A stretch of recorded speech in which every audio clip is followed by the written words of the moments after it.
নমস্কার বন্ধুরা, আমার নতুন ভ্লগে সকলকে স্বাগত। ব্যান্ডেল ভ্রমণে হুগলির ইমামবাড়া উল্লেখযোগ্য। বিখ্যাত ইমামবাড়া তৈরি করেছিলেন মোহাম্মদ মহসিন আজ থেকে প্রায় 200 বছর আগে। ইমামবাড়া তৈরির কাজটি শুরু হয় 1841 সালে এবং শেষ হয় 1861 সালে। 151টি সিঁড়ি অতিক্রম করে ক্লক টাওয়ারে উঠতে হয়। সেখানে উভয় ছেলে এবং মেয়েদের আলাদা আলাদা সিঁড়ি। আপনারা ভিডিওটি পজ করে নিয়ে লেখাটি পড়ে নিতে পারেন। এই হলো সেই ঘন্টা যেখানে দুজন দম দিয়ে ঘন্টাটিকে চালু করতে হয়। ওপর থেকে একদম হাই ভিউ। কেমন লাগছে অবশ্যই জানাবেন ভিউটা।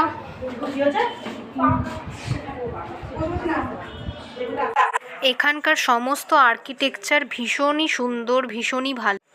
ইমামবাড়ার ভেতরে সবকটি কাজ এত নিখুঁতভাবে করা যেন মনে হয় ভালোবেসে কেউ খুব সুন্দর করে তৈরি করেছিলেন।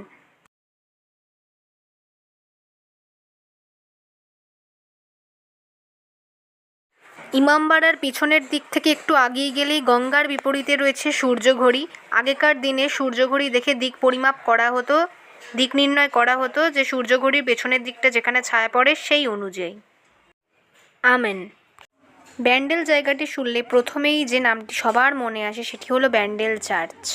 ব্যান্ডেল চার্চের পুরো নাম basilica of the holy rosary. 1599-এ পর্তুগিজরা এই চার্চটি প্রথম নির্মাণ করেছিলেন বটে, কিন্তু কিছু কারণবশত গোমেজ দিস ওটো 1660-তে আবার নির্মাণ করেন পুনরায়। রাজা নৃসিংহদেব 1799-এ হংসেশ্বরী কালী মন্দির প্রতিষ্ঠা করেন। এর বিপরীতেই রয়েছে টেরাকোটার কাজ করা শিবের মন্দির। এখন এখানে প্রবেশ নিষেধ, এখানে ওপরেও ঢুকতে দেওয়া হয় না, ভেতরেও ঢুকতে দেওয়া হয় না, পুরো ঘিরে রেখেছে জায়গাটিকে। এরপরেই আমি চলে গিয়েছিলাম লাহিড়ী বাবার মন্দির। মন্দিরটির ভিতরে ভিডিও অথবা ক্যামেরা করা নিষেধ, এই কারণে ভেতরের ছবি বা ভিডিও বেশি দেখানো গেল না। অনেকটি জায়গা নিয়ে এই মন্দিরটি স্থাপন করা হয়েছে। ভিতরে প্রবেশ করার জন্য আপনাদের সকলকে পা ধুয়েই যেতে হবে।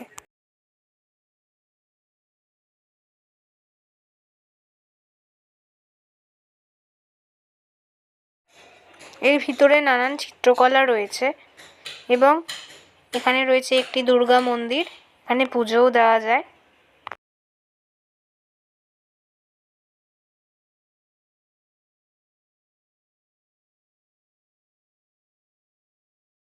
কথাশিল্পী শরৎচন্দ্র চট্টোপাধ্যায়ের গ্রন্থাগার এবং পৈতৃক ভিটেও দর্শন করেছি। তারই কিছু আলোকচিত্র আপনাদের সঙ্গে শেয়ার করলাম। ধন্যবাদ।